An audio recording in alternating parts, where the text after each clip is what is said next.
Então vamos lá. Dica número 1. Nasci onde hoje é a Sérvia.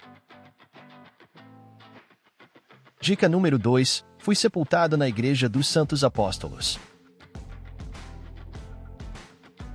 Dica número 3. Sou filho de Santa Helena, a mulher que encontrou o local onde Cristo foi crucificado, onde foi erguida a Basílica do Santo Sepulcro em Jerusalém.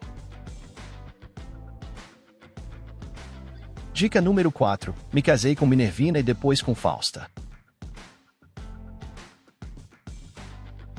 Dica número 5. Meus dois primeiros nomes são Flávio Valério. Dica número 6. Fui imperador romano no século IV. Dica número 7. Dei início a uma nova dinastia. Dica número 8. Fundei as escolas palatinas para substituir a guarda pretoriana. Dica número 9. Mandei matar meu filho Crispo. Dica número 10. Me converti ao cristianismo após ver um símbolo cristão nos céus. Dica número 11. Acabei oficialmente com a perseguição aos cristãos com a promulgação do Edito de Milão em 13 de junho do ano 313. Dica número 12. Fui o primeiro imperador cristão.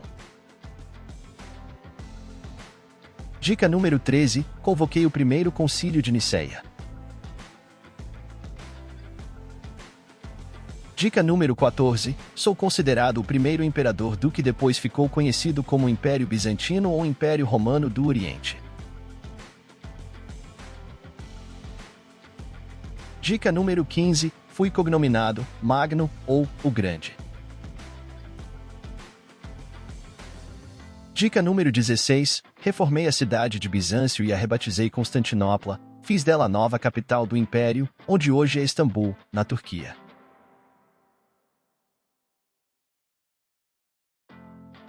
Dica número 17. Sou filho de Constâncio I. Dica número 18. Eusébio de Cesareia escreveu sobre a minha vida. Dica número 19. Sou pai de Constante I, Constâncio II e Constantino II. Dica número 20. Após a minha morte o império foi dividido em diferentes regiões administrativas entre meus filhos, mas eles acabaram entrando em guerra entre si. Constâncio II saiu vencedor. E aí, acertou? Parabéns para quem palpitou Constantino I ou Constantino, o Grande.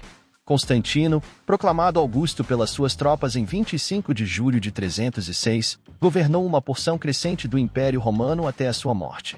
Foi o primeiro imperador convertido ao cristianismo. Até a próxima rodada do jogo, Quem Sou Eu? Não se esqueça de deixar seu like e se inscrever no canal.